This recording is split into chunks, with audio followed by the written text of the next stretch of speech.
Bonjour, j'espère que tout va bien.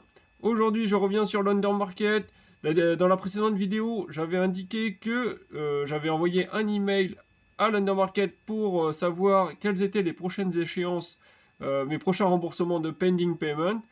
Et il m'avait répondu assez rapidement, hein, toujours par email, que les prochaines dates de remboursement des pending payments seront les 22 mars 2024 et 2 avril 2024. Donc là, aujourd'hui, on est le 23. Et hier, j'ai bien reçu les 200 euros de pending payment qui étaient prévus, hein. Donc, ils ont parfaitement respecté l'échéance et le montant indiqué. J'ai même reçu un petit peu plus que ce qui était prévu. Donc là, on refait un petit point sur mon compte. On voit que la valeur totale de mon compte est à 2476 euros. Les pending payments sont maintenant à 2189 euros. Donc on va comparer sur le tableau Excel que j'ai remis à jour. Comment ont évolué mes pending payments. Donc là, voilà, toujours la répartition des pending payments parmi toutes les filiales de Credit Star et Monefit Estonia. Donc là, je ne reviens pas dessus, mais bien sûr, c'est en Pologne que je suis le plus exposé, puisque j'avais investi principalement sur Credit Star Pologne, puisque c'était Credit Star Pologne qui proposait les prêts avec un taux de 18%. Donc mon profit maintenant est à 770 euros au total.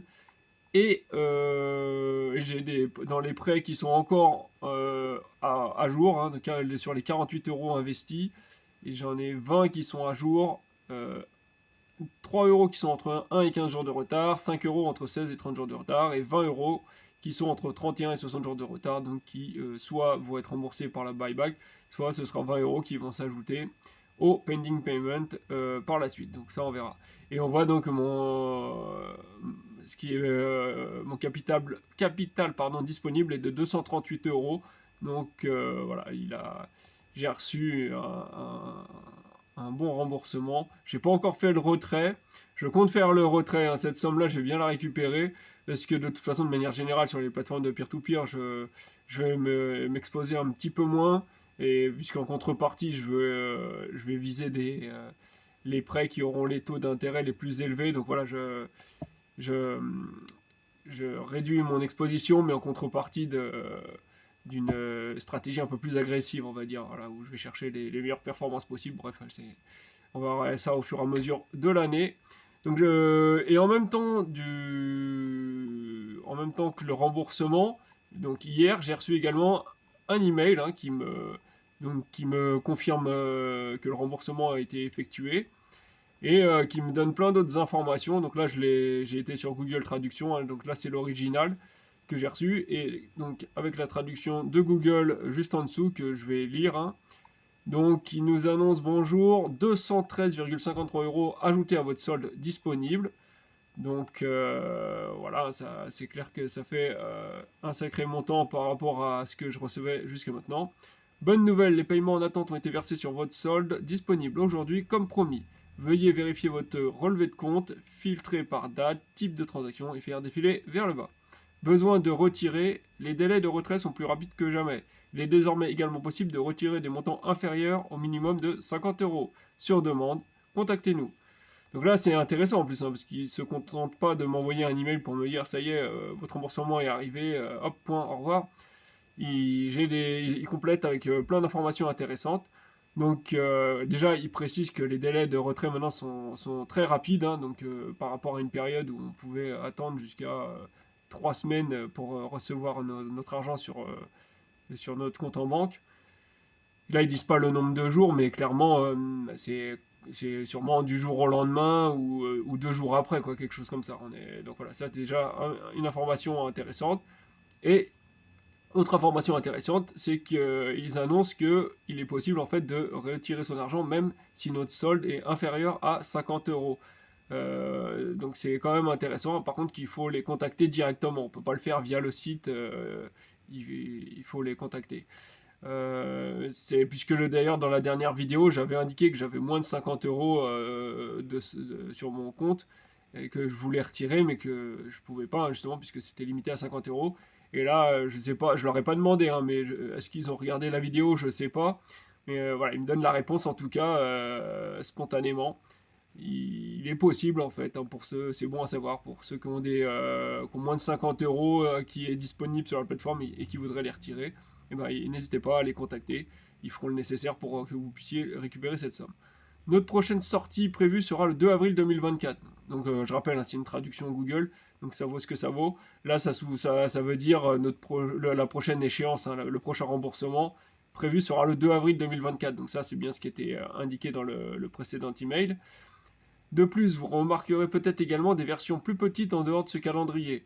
Alors là, c'est pas clair non plus, mais ça veut dire qu'il y aura des petits remboursements complémentaires en plus des échéances indiquées là, hein, donc le 2 avril. C'est vrai que j'ai déjà reçu, avant le 22 mars, là, avant hier, j'avais déjà reçu des petits remboursements, quelques centimes par-ci par-là. Donc là, c'est ce qu'ils sont en train d'indiquer, hein, qu'il y a des tout petits remboursements qu'il est possible de recevoir entre deux, donc ils disent c'est normal. Nous reconnaissons qu'il se peut que vous ayez encore un solde impayé, donc là c'est normal également, hein, vu que les remboursements, à chaque fois c'est là si c'est 200 euros environ par échéance, et moi j'ai plus de 2000 euros en pending payment, donc forcément il y aura toujours un solde. Enfin, je sais pas s'ils veulent dire impayé ou non, un solde qui n'est pas encore remboursé, quoi. Donc, je suppose le solde des pending payment. Voilà, c'est normal, hein. Il faudra un certain temps avant qu'il soit complètement soldé. Avec des remboursements de 200 euros, il faudrait 10 échéances, quoi, grosso modo. Et encore, il y a les intérêts qui vont s'accumuler au fur et à mesure, donc ça pourra mettre encore plus de temps. Nous améliorons nos LO, donc Loan Originator, donc société de prêt, pour répondre à vos attentes en matière de délai de règlement. Donc a priori, là, ils indiquent qu'ils sont en train d'optimiser avec les sociétés de prêt pour que les délais se fassent plus rapidement, hein, désormais. Donc on va voir si ça va être le cas ou non. Nous savons que vous avez été patient avec nous et donc de la part de tout l'Undermarket, merci. Nous vous recontacterons le 4 avril 2024 avec un planning pour tout le mois d'avril. D'autres améliorations sont en cours. Donc là encore une information intéressante. Ils vont encore me contacter là, après le prochain remboursement, donc du 2 avril. Ils vont me recontacter et ils m'indiqueront le planning des remboursements pour le mois d'avril. Donc c'est super, hein, j'ai tout ça pareil, j'ai rien demandé du tout, mais spontanément ils prennent l'initiative. Donc ça c'est excellent, hein. Niveau communication, là on est à 100% au top pour l'undermarket. Idéalement, ça aurait été depuis un an, 1 ou 2 ans, ça aurait été parfait de chez parfait. D'autres améliorations sont en cours. Et en plus, là, je ne sais pas s'ils sous-entendent qu'en plus, le mois prochain, au prochain email, ils auront plus d'autres informations au sujet d'améliorations qui sont prévues. Je ne sais pas si.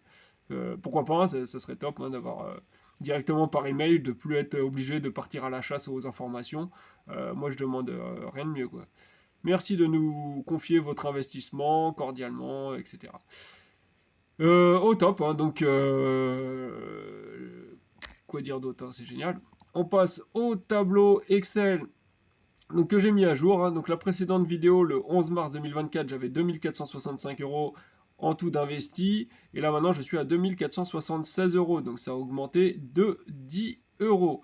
J'ai rien ajouté de ma poche, hein, c'est les intérêts qui se sont accumulés.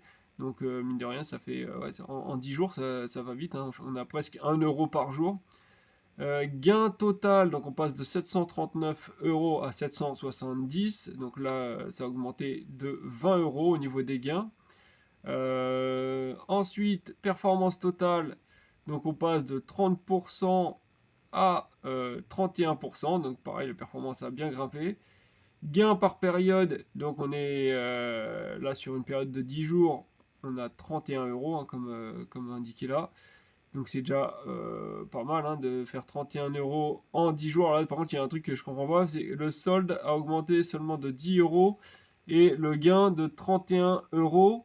Oui, c'est parce que, en fait, d'un côté, il y a les pending payments quand ils s'accumulent, les intérêts des pending payments, hein. Je rappelle que les pending payments ont des intérêts à 18% et qui s'accumulent les intérêts dans les pending payments, hein, tant qu'ils ne sont pas payés forcément, donc ça grossit le, le montant des pending payments. Et donc tant qu'ils ne sont pas versés, ces intérêts, ça c'est pas considéré comme des gains. Donc c'est pour ça que le montant total investi ne correspond pas au gain qui s'accumule, quoi. Voilà, c'est pour ça que c'est pas tout à fait logique. Vu d'ici, quoi. Ensuite, performance par période. Donc là, pareil, pour une période de 10 jours, un peu plus de 10 jours, on est à 1,26%. Donc très très bonne performance hein, pour 10 jours. C'est-à-dire qu'on est à on est presque à 4% sur un mois. Hein. Admettons que on multiplie cette performance sur un mois, ça ferait presque 4%. Et ramené sur un an, on serait à plus de 40% de performance. Donc là, clairement, c'est performance record sur 10 jours grâce au remboursement que j'ai reçu. Et donc au niveau des pending payments, alors j'avais pas fait le suivi là tout le temps que ça s'était accumulé hein, pendant toute cette période-là. Dommage, mais par contre, là j'ai relevé donc sur la précédente vidéo, j'étais à 2385 € de pending payment. Et là, maintenant, je suis à 2189. Donc, on voit qu'en un peu plus de 10 jours, j'ai 200 € de pending payment en moins. Sachant qu'il y a les intérêts qui, comme j'ai déjà indiqué, ça continue de s'accumuler. Donc en plus, voilà, là j'ai reçu plus de 200 €, mais à chaque fois que les intérêts s'accumulent, bah, forcément le montant des pending payments va réaugmenter. Donc mine de rien, selon les délais de remboursement, hein, plus ils seront éloignés et plus les sommes de rembourser seront faibles. Et plus ça va durer longtemps. Hein. C'est comme une cagnotte qui va me rapporter de l'argent de manière indéfinie. Indéfiniment selon le rythme hein, de remboursement. Et vu le taux d'intérêt perçu, hein, 18%, c'est vrai que parfois on se dit que peut-être c'est pas plus mal que ça reste bloqué le plus de temps possible hein, en réalité. Regarde, à partir du moment où on est en confiance avec l'undermarket, qu'on se dit que de toute façon ça finira par être remboursé à un moment ou à un autre, ou en tout cas qui couleront jamais, c'est sûr que c'est la bonne affaire, hein, tant qu'à faire, autant que le capital soit maintenu à 18% le plus de temps possible. Bon voilà ce que j'avais à dire sur l'undermarket. Si vous avez des questions, n'hésitez pas dans les commentaires. Et moi sinon je vous dis à une prochaine et ciao.